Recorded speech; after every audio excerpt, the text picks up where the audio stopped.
AI is the talk of the town, but in order to realize the full potential of AI, we also have to look at the devices on the edge. That's where Blaize comes in, a company that's at the forefront of edge AI computing. Today, we're speaking with Danica Monagala, co-founder and CEO of Blaize, on how they're transforming industries worldwide.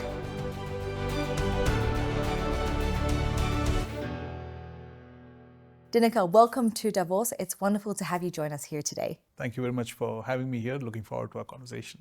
First of all, a very big congratulations because Blaize is now a public company. Talk to us about this milestone and what it really means to you. Thank you very much. It's exciting. As a public company, we have, of course, now access to the public markets. It also gives us the publicity and the trust the customers can place in us, and that increases, as well as the access to talent. Right? I think we're a bit excited about building the company in the public markets. The company really has come a long way, but I want you to take us back to 2010. What was really that light bulb moment for the creation of Blaize? My co-founders and I were actually building graphics processors at Intel, highly successful graphics processors. In fact, some of the work that we did may have ended up on your desktop. We built graphics chips that went into MacBook line of products as well as Centrinos. And what we saw was the next generation compute needs, be it the class of computer vision or AI, the graphics chips were not able to, they were running out of steam. So we saw that as the opportunity, and we said, hey, let's build a new processor especially for the physical world needs of AI. That's how we started building what we did. So to summarize, basically your goal now is to make everyday physical devices all around us just that little bit smarter. Absolutely. So if you think about AI, right? AI is all the rage right now, and AI is impacting all our lives. But the way that we look at AI is moving from AI 1.0 to 2.0. 1.0 was all about experts built AI for the experts. AI 1.0 was about AI training, and it was primarily in companies like Google and Facebook's, and applied deep in the data center. And the reason for that is they had access to talent, data, and compute. And they did really well applying it to use cases like search and e-commerce and advertisement. But if you step outside of the data center into all our physical world and real world use cases, it could be smart cities, it could be security, education, healthcare, and so on. The amount of data that's there, which is the fuel for AI, is about 1 million times larger. And hence that big an opportunity. And our technology is focused on this part. The needs of physical world AI are very different than deep data center, because often in the physical world, it could be an example like a car driving at 80 miles an hour, and you need to make a real-time decision. So low latency is key. Often these are battery-operated devices. It could be a box on a lamppost, doing some camera analytics. So it has to be low power. And the diverse use cases, so versatility of the technology and flexibility is key, and the expertise gap. Most of these industries out at the edge are not experts at AI. They're good at what they do, running factories, planning cities, and so on.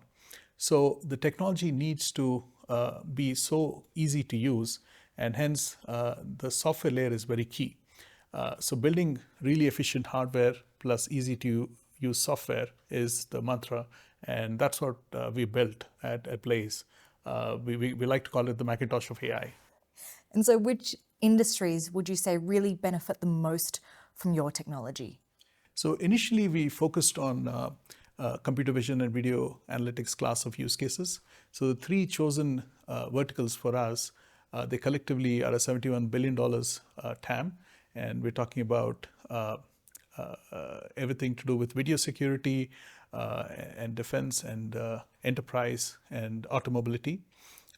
Video security, you can imagine use cases like smart cities, where cities are saying, hey, we have all these cameras, how can we get more revenue, right? So use cases like automatic number plate recognition and charging for traffic violations, everything automated.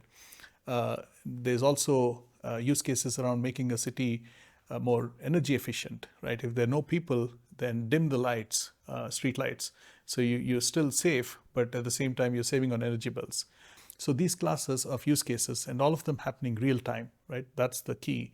And coming to use cases in the healthcare, for example, right? Making AI so easy. So companies like us are the few ones that have technology that are relevant to automotive. Also, another interesting dynamic in the automotive industry is that a car is not anymore about just the hardware. There's services like autonomous driving, etc., which is where money is being made. So there needs to be powerful compute, and as well as how OEMs can write their software on top of this as a platform and charge for it. So you need an open platform. So Blaize has actually built all of this to make these technologies a reality. Let me pick up on the idea of healthcare, which you also mentioned. Interestingly enough, this was not on your radar at all, but that all changed after the COVID-19 pandemic. What happened then? It's actually very, very interesting, and I'm proud of our team. Using our technology and AI Studio platform, the code-free platform, they came up with a way to read X-rays and detect whether it's COVID or pneumonia or something else with a high accuracy. And we actually donated the technology to governments and hospitals. Interestingly, a few years later, a large hospital chain reached out to us saying, hey, we have this problem where we need, our radiologists are a bottleneck, as in we have few of them and many images to read for many things. So we were asked to come with a solution to read X-rays for things like tuberculosis and so on. So we put together an all-in-one server, hardware plus a Blaize server to do exactly that. So the beauty is, here's where the Macintosh of AI comes in, where somebody who is a radiologist could use AI in their workflow with ease, and their efficiency went up by 10x. So what we started for a different purpose ended up for this. Now, there are a lot of interesting developments going on at Blaize, even more so now as a public company, but I would love to touch on two specifically. This is, of course, the breakthrough graph streaming processor architecture, and secondly, the Blaize AI Studio. Walk us through how this really enables end users to benefit AI at the edge. The software is very key. So you do need to make it very, very easy to program. So what we did was we have really specialized libraries for the target applications in video analytics, computer vision, etc. that we have. But also we created a code-free platform called AI Studio, wherein somebody who is not an expert could build AI models with drag and drop. So for someone like me, for example? Absolutely. Yeah, you could build an AI model for your needs, and you can drag and drop models, build them, deploy them, and maintain them. Right? Every AI is like a kid. You know, it keeps growing, so you need to be able to take in the new data and adopt the model. So all of that in a one-stop shop called Studio is the software that we built. So the combination of easy-to-use software plus efficient hardware. I think it seems like it's one of your goals also to make this incredibly accessible to everyone. Absolutely, yeah. Especially since we're set to work on the physical world AI. Somebody on a factory floor could use it for worker safety, things like that, right? And an education teacher could use it for their purposes, hospitalists for the X-ray example, and so on and so forth. Yeah. And now, finally, maybe just to wrap up, as a listed company, what does the next chapter, the next growth phase really look like? We're very excited about the impact that it's creating, especially in the physical world. In Smart City, we're working with a government in Asia and also in South America, where they have use cases around the ones that I mentioned. We're also, automotive is something that we have long, deep partnerships. Denso, for example, is an investor in Blaize as well as a partner. We've worked with them. We have about 6-7 years of history that we worked with. This is about impacting the next generation automotive, their needs and so on. So it's exciting, and it's just about begun, and the road ahead it's a massive inflection point. So we're quite excited about it. Well, Danica, thank you so much for sharing your journey from a very small startup to being a listed company. I'm sure there's many more developments coming. So on that note, enjoy your time in Davos, and thank you so much once again.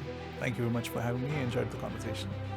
Blaize is now gearing up for its next chapter as a public company, but the original mission still remains: to tap into the full potential of AI, making technology accessible for everyone.